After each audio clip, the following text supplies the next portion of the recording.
श्री चंद्रशेखर जी, माननीय चंद्रशेखर जी। धन्यवाद अध्यक्ष जी। अध्यक्ष जी, मैं आजाद समाज पार्टी काशीराम की ओर से स्वास्थ्य सुरक्षा से राष्ट्रीय सुरक्षा उपकर विधेयक 2025 पे अपनी बात रख रहा हूं। यह विधेयक जितना बड़ा नाम लेकर आया है उतने ही बड़े सवाल साथ लाया है। इस बिल का उद्देश्य राष्ट्रीय सुरक्षा और लोक स्वास्थ्य को सुदृढ़ करना बताया गया है, लेकिन इसकी संरचना, प्रावधान और भाषा में भारी अस्पष्टता है। अतिशक्तियां और राजस्व वसूली की प्रवृत्ति स्पष्ट रूप से दिखाई देती है। विधेयक का उद्देश्य स्पष्ट नहीं है, नाम बड़ा और दिशा धुंधली।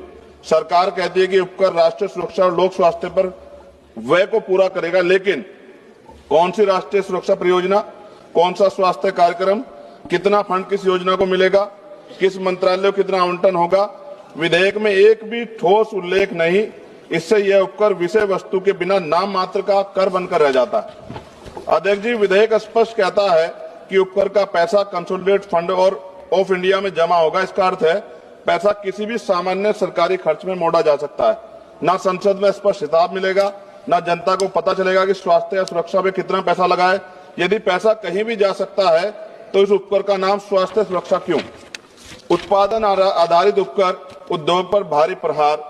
इस बिल में मशीनों की क्षमता और उत्पादन पर उपकर लगाया जाएगा। इतना भारी उपकर छोटे उद्योग को समाप्त करेगा, मध्यम उद्योग को अस्थिर करेगा, लाखों परिवारों की आजीविका खतरे में पड़ेगी, उत्पादकों पर अनुचित आर्थिक दबाव पड़ेगा। क्या सरकार उत्पादन और उद्यमियों को दंडित करना चाहती है बिल लाकर? क्या अधिकारियों को अत्यधिक सख्त या भ्रष्टाचार का खतरा दोगुना? विधेयक में तलाशी, जब्ती, छापे, निरीक्षण, गिरफ्तारी और सख्त ऑडिट के विशाल अधिकार संयुक्त आयुक्त स्तर के अधिकारियों को दिए गए हैं। इससे अधिक शक्तियों से दमनकारी कर वसूली बढ़ेगी, व्यवसायी भय में काम करेंगे, भ्रष्टाचार और रेंट स्कीम को बढ़ावा मिलेगा। इतिहास गवाह कभी अत्यधिक दमन से न अनुपालन बढ़ता, न राजस्व। अवैध छुपा हुआ भूमिगत उत्पादन बढ़ेगा। जब मशीन की क्षमता पर भारी उपकर लगाया जाएगा तो उद्योग उत्पादन छुपाएंगे, अवैध यूनिटें चलाएंगे, अंडरग्राउंड फैक्ट्रियां बढ़ेंगी, काला बाजार मजबूत होगा।